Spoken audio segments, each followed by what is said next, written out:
Assalamualaikum warahmatullahi wabarakatuh. Jadi di sini aku bakal mereview buku filsafat tentang filsafat yang judulnya Filosofi Teras oleh Henry Manampiring yang terilustrasi oleh Levina Lesmana. Pengantar oleh Dr. A. Setiowibowo. Nah, Filosofi Teras ini pertama kali diterbitkan dalam bahasa Indonesia oleh penerbit buku Kompas tahun 2019. Nah, apa sih isi dari Filosofi Teras ini? Nah, buku Filosofi Teras ini memberi cara latihan mental supaya kita memiliki syaraf titanium dan tidak gampang KO, kesambar, galau. Jadi kayak misalkan sering merasa khawatir, sering baperan, susah move on, mudah tersinggung, marah-marah di sosial media maupun dunia nyata, ini solusinya. Jadi Filosofi Teras ini tuh kayak apa ya, pengobatan mental kita gitu ketika kita sedang ada di keadaan di posisi terendah dalam hidup kita, ketika kita sedang sedih. Nah, Filosofi Teras ini tuh kayak kayak memberi nasihat, memberi kayak ayo bangkit dong, jangan sedih melulu, karena hidup itu tidak melulu tentang sedih. Dan yang aku suka dari buku ini tuh kayak filsafat tuh kan biasanya bahasanya berat gitu kan, terus bahasanya mengawang-awang, terus abstrak, sulit dimengerti. Tapi di Filosofi Teras ini yang diciptakan oleh Mas Henry Manampiring ini, bahasanya tuh mudah dimengerti, terus kayak gaul gitu. Ini kan di bawahnya tuh filsafat Yunani Romawi kuno untuk mental tangguh masa kini. Nah, emang beneran ini tuh emang masa kini banget, maksudnya mudah dimengerti oleh generasi kita, generasi remaja, generasi kaum milenial seperti kita. Karena kan biasanya gitu ya, filsafat itu lebih cenderung ke bahasanya yang abstrak, sulit dimengerti, tapi ini tidak. Nah, lalu apa sih yang menjadi fokus bahasan utama dari Filosofi Teras ini? Pertama-tama nih, aku kan sebelum beli buku ini tuh ngiranya tuh Filosofi Teras berarti kayak asal muasal lantai gitu kan? Bukan, guys. Jadi Filosofi Teras itu bahasa Indonesianya dari stoicisme. Stoicisme itu bahasa Yunani kuno. Nah, stoicisme sendiri itu kayak pengobatan mental buat kita yang sedang merasa down gitu, kayak merasa sedih. Nah, itu namanya stoicisme, di bahasa Indonesiain jadi Filosofi Teras. Nah, gitu. Kenapa sih Mas Henry nyiptain buku ini? Nah, pertama-tama kan dia menderita Mas Henry ini tuh menderita didiagnosis major depressive disorder. Itu kan kayak gangguan mental, dan dia harus melakukan pengobatan untuk moodnya itu membaik.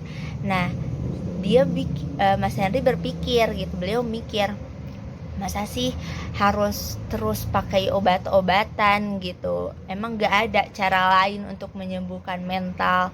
Nah, terus akhirnya dia memperdalam, mencari tahu ilmu Filosofi Teras ini, dan akhirnya dia ingin membagikannya. Dia sudah bisa membuktikan kepada kepada dirinya sendiri bahwa Filosofi Teras ini tuh ampuh untuk dirinya sembuh dari gangguan mental itu, tentunya dengan dibantu dengan obat-obatan. Nah, dia tidak ingin memendam pengetahuan si stoicisme itu sendiri. Jadi dia membuat buku tentang Filosofi Teras ini.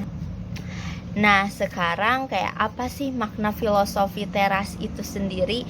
Nah, apakah Filosofi Teras ini makhluk atau apa gitu kan? Nah, saat menyebut filsafat Yunani kuno, orang-orang pasti kan berpikirnya kayak Aristoteles, terus Plato, Socrates, tapi nggak semuanya tentang itu. Lalu selanjutnya, apakah si Filosofi Teras ini tuh bisa diaplikasikan ke dalam kehidupan sehari-hari? Menurut aku bisa banget, karena di sini tuh kan isinya kayak tips-tips, bukan tips-tips quotes gitu, kayak membuat kita para pembacanya tuh kayak tertampar dan kayak iya juga ya gitu nih. Kayak gini nih, penyebab kekhawatiran seringkali adalah karena adanya pendapat opini yang irasional, contoh dunia harus adil. Kayak itu tuh kata-kata motivasi banget buat aku. Nah, stoicisme alias filosofi teras kian terasa relevan untuk masyarakat masa kini. Di Yunani kuno, ia lahir di masa peperangan dan krisis. Stoicisme itu kan di Indonesiain jadi filsafat teras gitu ya. Nah, meskipun kita tidak sedang terlibat peperangan fisik, tapi sebenarnya kita lagi peperangan loh. Contohnya kayak di media sosial, kita berdebat, saling berbeda pendapat, menyebar hoaks, fake news, bahkan membuli sudah menjadi kegiatan sehari-hari.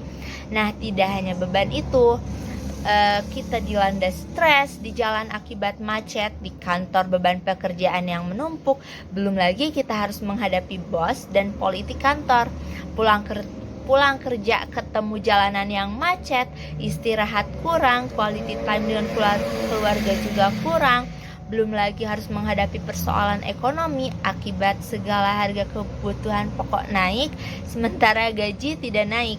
Nah, termasuk juga mahasiswa atau pelajar seperti kita, tekanan dari orang tua yang dituntut tinggi nilainya, stres saat mengerjakan skripsi, sampai persoalan pribadi seperti persoalan cinta, pacar, ataupun teman.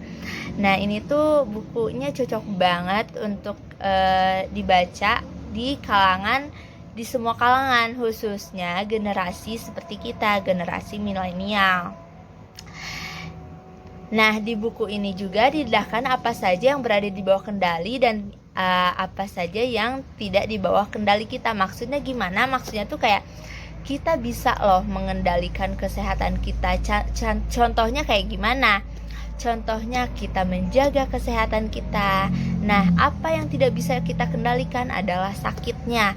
Nah, sakit kan kita maksudnya di luar jangkauan kita kalau jika kita sakit gitu. Yang bisa kita lakukan adalah hanya menjaga kesehatan supaya tidak sakit dan mengobatinya. Kalau sakit sendiri itu udah takdir dari ketentuan dari Tuhan itu sendiri. Nah, di sini juga Mas Henry Manampiring itu tidak melulu membicarakan tentang filsafat atau filosofi terasi sendiri. Nah, Mas Henry juga menyajikan wawancara dengan psikiater, psikolog anak, serta beberapa orang yang telah mempraktikkan stoicisme. Apa yang mereka sampaikan sangat memperkaya buku ini. Jadi kayak